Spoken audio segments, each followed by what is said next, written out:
Question bank को एक बार, 2 बार, 3 बार बना ले अगर स्टूडेंट लेते हैं, तो मेरे ख्याल से क्वेश्चन छूटने की संभावनाएँ बहुत कम रहेगी, मैक्सिमम क्वेश्चन बनेगा ही बनेगा। साधारण परिवार के बच्चे, निम्न मध्यम परिवार के बच्चे, उन पर बहुत ज़्यादा समझिए कि परिवार का भी भरोसा रहता है और एक उम्मीद बहुत ज़्यादा उस पे रहता है कि अगर ये बच्चे का रिजल्ट हो जाता है तो पूरा भविष्य पूरे परिवार का बेहतर हो सकता है। इसलिए छात्रों से हम यही कहना चाहते हैं कि अपनी ज़िम्मेवारी को समझना है और लगातार सतत रेगुलर वे में मेहनत करके आप अपनी सफलता को प्राप्त कर सकते हैं। बस।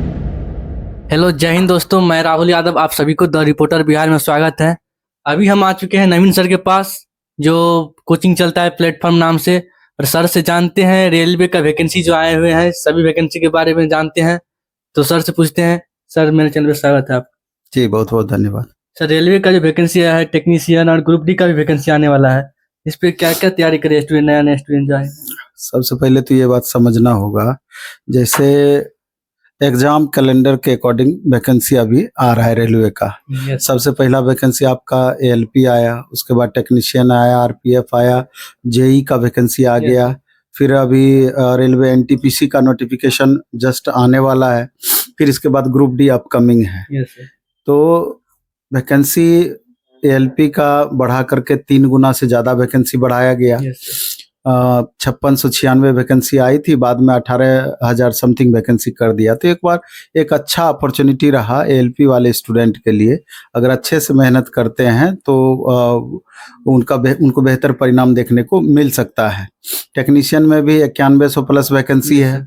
लगातार टेक्नीशियन के बच्चे इस मांग को दोहरा रहे हैं कि एएलपी की तर्ज पर टेक्नीशियन की वैकेंसी को भी बढ़ाई जाए।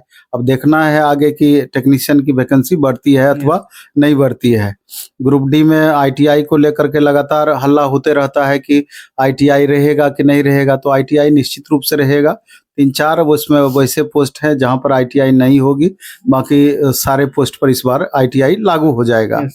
अब ओवरऑल की अगर हम बात करें तो कमोबेश सिलेबस आपस में सबका मिलता जुलता है। खास करके सीबीटी 1 का सिलेबस लगभग सिमिलर है। सीबीटी 2 में कुछ जगह पे ट्रेड पूछा जाता है, कुछ जगह पे ट्रेड नहीं पूछा जाता है, अंतर यहीं पर है। तो एग्जाम कैलेंडर में थोड़ा सा विलम्ब हो रहा है।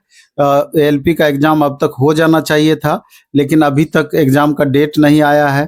तो उम्मीद है कि एग्जाम का डेट जल्द से जल्द आ सकता है। 1 महीना 1.5 महीने के बाद कभी भी एग्जाम हो सकता है। चूंकि टीसीएस एग्जाम को कंडक्ट करने वाली है, अभी तक तय तो नहीं हुआ है, लेकिन ज़्यादा उम्मीद है कि टीसीएस ही एग्जाम कंडक्ट करेगी। तो टीसीएस का एग्जाम का अपना एक अलग पैटर्न पिछली बार भी रहा है, उसी तरह का पैटर्न रहने की संभावना है। तो हम एएलपी हो या दूसरे तमाम छात्र जो रेलवे की तैयारी करते हैं, जिनको आगे एग्जाम देना है, उनको हम ये कहना चाहते हैं कि जो 2019-20 में वैकेंसी आई थी, जिसका एग्जाम 21-22 में हुआ है, तो उसी को आधार बना करके क्वेश्चन बैंक का अच्छे से स्टडी करें। जिस तरह का क्वेश्चन पूछा गया है उसको बेस बनाकर आगे लगातार बेहतर तरीके से प्रैक्टिस करते रहें और अपने परफॉर्मेंस को इम्प्रूव करने का प्रयास करें। और ईमानदारी पूर्वक अगर आप मेहनत करते हैं तो उम्मीद है कि रिजल्ट भी निश्चित रूप से होगा ही होगा। सर, एक बार जो है, जो स्टूडेंट 1 बार 2 बार देते हैं एग्जाम रेलवे का, जिसमें कुछ परसेंटेज से छूट जाते हैं, उस स्टूडेंट के बारे में क्या कहना है जो छोड़ देते हैं, वहीं पे स्टॉप कर देते हैं? नहीं, एक्चुअली में कोई भी एग्जाम हो, जब आपका तैयारी उस लेवल तक पहुंच जाता है तो मैक्सिमम संभावना रहती है कि आपका फाइनल सिलेक्शन होगा। और शुरुआत में ऐसा ही होता है, 1 नंबर छूट गया, 2 नंबर से छूट गया। जब भी इस तरह की परिस्थिति बनती है तो आप यूं समझिए कि थोड़ा सा पुश की जरूरत है। थोड़ा सा अगर आप एक्स्ट्रा मेहनत कर देते हैं तो निश्चित रूप से रिजल्ट हो जाएगी। और ऐसे टाइम में थोड़ा घबराहट भी बनी रहती है, स्वाभाविक है, लेकिन घबराना नहीं है, बल्कि अपनी मेहनत को थोरा बढ़ा देना चाहिए। हाँ, बिल्कुल। सर, एक क्वेश्चन और बना है कि आपका जो एलपी का टेस्ट सीरीज है वो कब से आने वाला है?